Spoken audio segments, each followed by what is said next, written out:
Selamat datang kembali di kandang gembel. Kamisnya memang wedhus gembel semua. Hari ini kita sedikit berbeda ya. Tidak seperti biasanya yang kita selalu bermain di kandang, di lahan, proses membuat pakan, pengurusan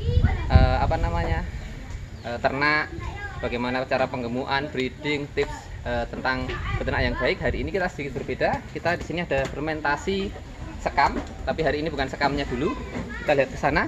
Hari ini kita akan bermain dengan fermentasi kohe atau kotoran hewan. Hari ini kandang gembel bermain ke Rimbakaloka ya. Rimbakaloka dari desa Bulusan, lebih tepatnya kita di Dukuh Wagian ya, yang saat ini sedang memproses pembuatan fermentasi kotoran hewan atau lebih tepatnya fermentasi sintil ya, fermentasi kotoran dari domba dan kambing untuk dijadikan media tanam tumbuhan alpukat dan tomat cherry kalau tidak salah. Nanti kita akan ngobrol-ngobrol bersama ketuanya langsung, jadi lebih baik kita tanya saja daripada saya salah menjawab menjelaskan. Lebih baik kita langsung bertemu dengan ketuanya saja supaya lebih jelas apa yang sedang dilakukan di sini. Oke, ikuti terus perjalanan kami di Rimbakaloka. Sebelumnya jangan lupa klik tombol subscribe untuk berlangganan video-video dari kami, serta klik tombol suka dan bagikan ke sesama peternak yang lain. Gitu.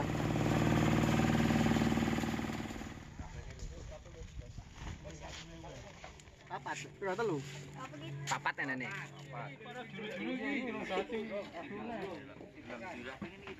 Oke. Nah, saat ini saya sedang bersama dengan Om Purwoko ya, selaku ketua dari Rimbakaloka untuk Dukuh Bulusan ya. Sebelumnya memang ada di pusat di Desa Bulusan sendiri ada, nanti kita kapan-kapan akan bermain ke sana juga. Untuk saat ini yang paling dekat dulu kita bermain di Rimbakaloka dari Dukuh Wagian. Selamat pagi Om Koko.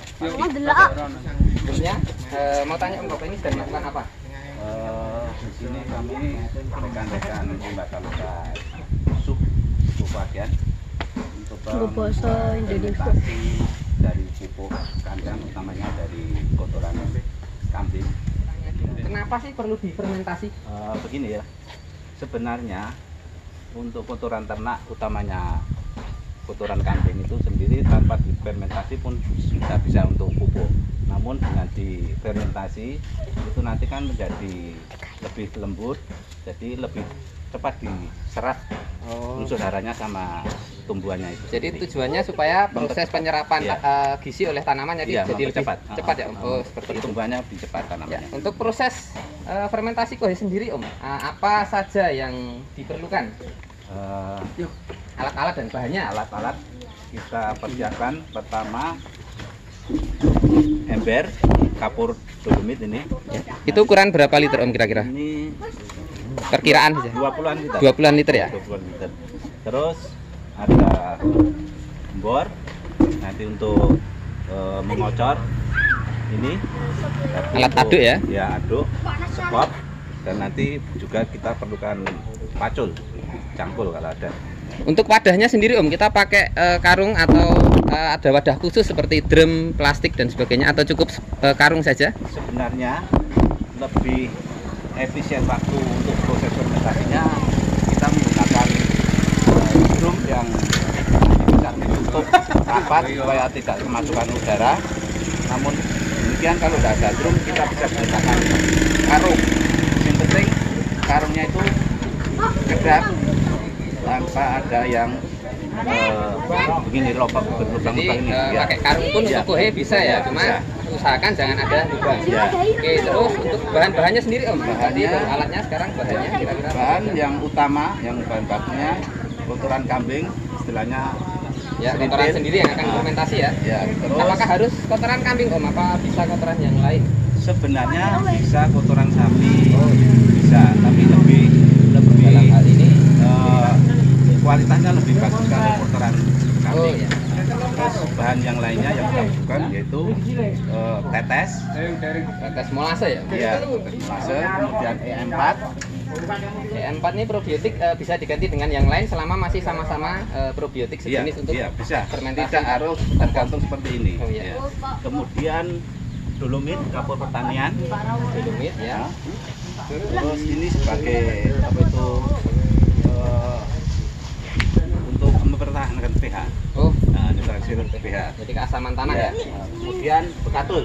Nah, kalau katul sendiri ini fungsinya untuk apa? Katul ini sebagai makanan daripada mikroba. Oh, mikroba ya. Jadi sebagai makanan untuk mikroba supaya dia lebih aktif ya. Ya. Terus selain itu ada di sini ada air dan alat sebagainya. Untuk takarannya Om. Takaran kita membuat adukan campuran ini Tetes molase dengan molase E4. ya. Tetesnya Ini berapa? tetesnya 1 ember kapur dolomit ini. Untuk 1 ember Ya. air Air. itu dikasih tetes Dikasih sebanyak 8 8 tutup. 8 tutup Oh, ya. ya, tutup ini. Ini satu Kemudian tutup ini kurang lebihnya 20 mili ya? 10 mili 20 mili? 10. 10. Berarti kalau 8 berarti kurang lebih 80 mili. Iya. 80 sampai 100 mili. Sobat ngarit. Berikutnya kemudian ditambah ini 4 E4-nya. E4 untuk pertanian ya, jangan Ya. sampai salah ya, karena ada E4 untuk peternakan ya, Makan, untuk ya. makan lah. Ini untuk tanaman, pertanian warnanya kuning. Ya. Kalau untuk fermentasi pakan warnanya coklat. Hati-hati ya, Ya. banyak yang salah seperti ini. Ini kurang lebih berapa tutup? 4 tutup. 4 tutup. Jadi kurang lebih juga 40-50 Iya. mili ya. Itu untuk 1 ember Nah, kita tuang air. ke dalam air tadi. Ya, kita aduk campur di merata. sini. Ya. Ini sudah ada yang Ya. sudah campuran ya. Kita lihat Ini. seperti itu yang warnanya sudah agak coklat itu udah campuran. Kemudian kita diamkan kurang lebih 10 menit lah. Lalu didiamkan kurang Nah, lebih 10 menit. Kemudian kita membuat Sambil menunggu. menunggu ini kita membuat adukan materialnya. Oke, selanjutnya kita masuk ke proses ya. Untuk Ya. prosesnya pertama tadi digiling karena ini sudah giling. sudah gilingan. Kohenya ya. harus digiling terlebih dahulu. Ya, ini syarat digiling seharusnya tintilnya harus kering. Oh, Kering. untuk bisa digiling harus Ya, kering ya, kering, Sobat ya. Ngarit. Sebab kadang-kadang istilah bahasa kita, bahasa Inggrisnya nyumpel ya, Sobat Ngarit ya.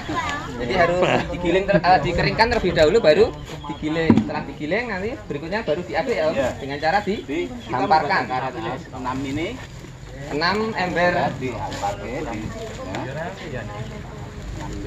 6 ember kaporit kita hamparkan ke tempat pengaduan ya, bisa di luar, bisa di dalam. Kalau mungkin hujan bisa di dalam rumah, tidak masalah. Ini berhubung cuaca cerah dan banyak teman-teman di sini dari Rimbaka Loka sedang ikut gotong royong. Ini kemudian kita tabur Setelah dihamparkan, ditabur dengan bekatul. bekatul. Katulnya sendiri takarannya berapa Om? Untuk Takarannya 6 ember untuk 6 kohei? ember kurang lebih membutuhkan bekatul Sekilo, setengah kilo sampai 1 kilo. setengah sampai 1 kilo. Jadi sambil dilihat Ya. saja, hanya untuk Kilo. campuran ditaburkan di atas ya. Ya. Kemudian kita tambah dolomit, kita Ya. taburkan juga. Ya, ada dolomit juga. Ya, dolomit Dolomitnya untuk 6 ember tadi berapa, kurang lebihnya berapa Om? 1 kilo sampai 2 kilo. 1 sampai 2 kilo ya. Kalau tadi katulnya setengah sampai 1 kilo, untuk dolomitnya 2 kali lipat dari katul ya, sekitar 1 sampai 2 kilo. Jadi lebih tepatnya kita bisa sambil lihat ya, tidak harus takaran pasti. Ya, tidak harus. Mungkin bisa dilihat dari nanti Ya. campurannya seperti apa kelihatan. Kemudian setelah ini kita aduk ya. Setelah ini kita aduk. Kita aduk sambil kita kocor air. Air yang tadi kita ya. Air yang tadi sudah dicampur dengan E4 dan molase kita campur. Ya masih doyo, maju ngaduk. Dengan alat penyiram tanaman Ya. untuk Bisa pakai menyiram. ini, bisa pakai Pompa pompa titop ya. ya. Seperti itu. Kemudian kita aduk sampai merata.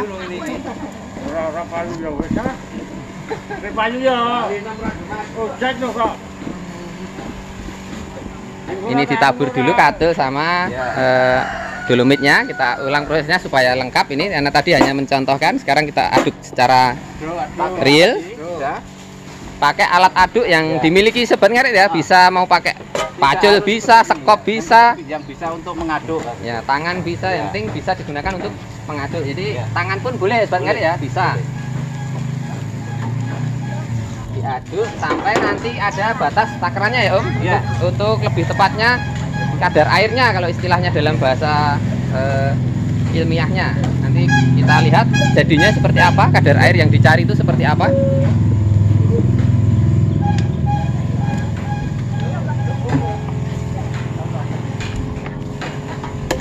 Ya, kita aduk sampai merata.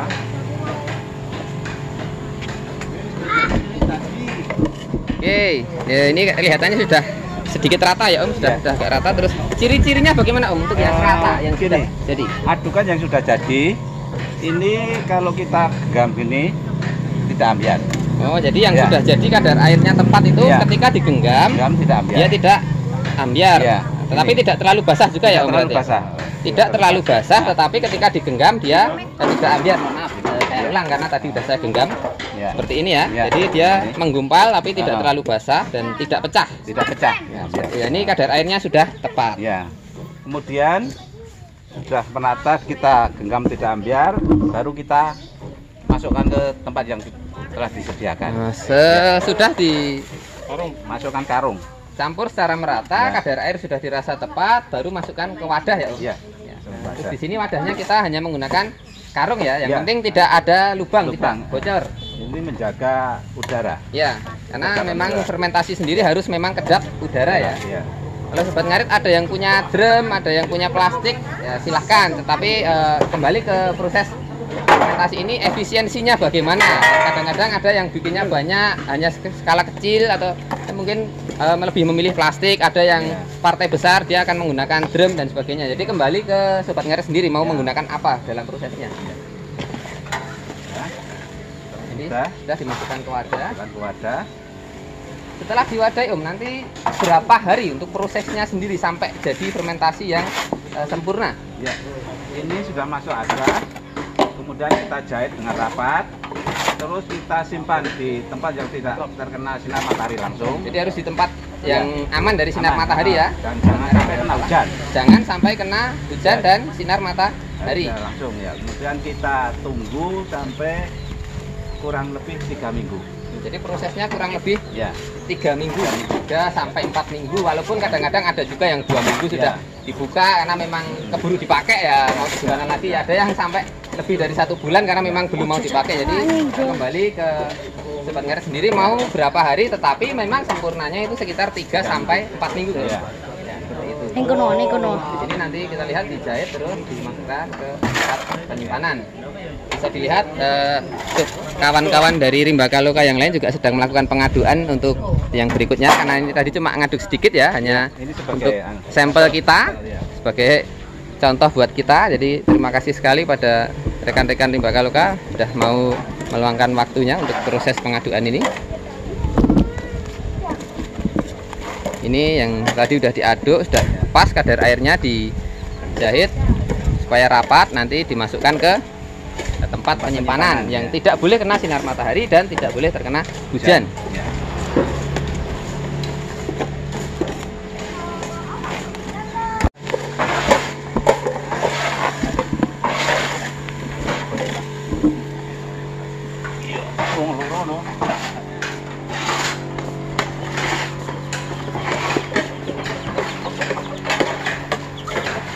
Masuk ke tempat penyimpanan yang berada di dalam ruangan ya, ini ya, memang ada ruangan rumah kosong khusus digunakan untuk proses ini. Ternyata disimpan di sini. Ternyata sudah banyak Sobat Ngarit, di dalam sudah banyak fermentasi yang dalam proses ya Om. Ini udah berapa minggu ini? Ini sebagian sudah 1 minggu. Oh, yang ujung sana 1 minggu, yang ini baru ya. Ternyata seperti itu. Kembali ke waktu tadi Om, berarti kurang lebihnya maksimalnya untuk minimalnya supaya prosesnya berjalan dengan baik dan sempurna itu sekitar 3 sampai 4 minggu ya. Seperti itu. Ini besok rencana mau digunakan untuk apa Om? Kenapa dibuat seperti ini dan banyak orang ikut kegiatan ini? Kita berencana untuk pemberdayaan tanaman alpukat. Oh, pemberdayaan tanaman alpukat ya. Dan jambu merah sama jeruk nipis. Jambu merah sama jeruk nipis. Oh, Sobat Ngarit, saya tadi salah ya. Tadi ada bilang tomat gitu karena kemarin dengar-dengar ada tomat itu, ternyata jambu ini merah. Alpukat, jambu merah sama jeruk nipis ya. Ini program desa atau program kelompok?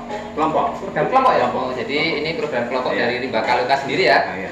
Memang di sini memang sub ya, bukan bukan yang pusat ya. Pusatnya di Wonorejo. Masih satu desa memang, tapi beda dukuh seperti itu. Oke Om, terima kasih banyak sudah meluangkan waktunya. Ini teman-teman dari Sobat Ngarit sudah belajar banyak tentang fermentasi kotoran hewan. Mudah-mudahan nanti ilmunya bermanfaat bagi Sobat Ngarit yang lain. Dan untuk waktu kali ini cukup di sini dulu. Besok saya akan main lagi ya Om. Oh, iya, iya. Untuk kegiatan berikutnya tolong di calling jadi saya bisa main untuk Ya. proses yang lain Ya, nanti kalau proses selanjutnya kita hubungi. Ya, terima kasih banyak Om. Oke, sobat ngarit, demikianlah tadi jalan-jalan kita ke kelompok rimba kaloka dari desa Bulusan ya, lebih tepatnya Dukuh Wagean, sub dari Wonorejo, karena pusatnya memang di Wono, sama-sama rimba kalokanya. Hari ini kita cukup sampai di sini dulu. Jangan lupa klik tombol subscribe di bawah untuk berlangganan video-video terbaru dari kami. Jangan lupa aktifkan juga lonceng notifikasinya. Ulang lagi. Masih terus Peternak Indonesia dan salam ngarit dari Plat AD. Ayo, untung aja.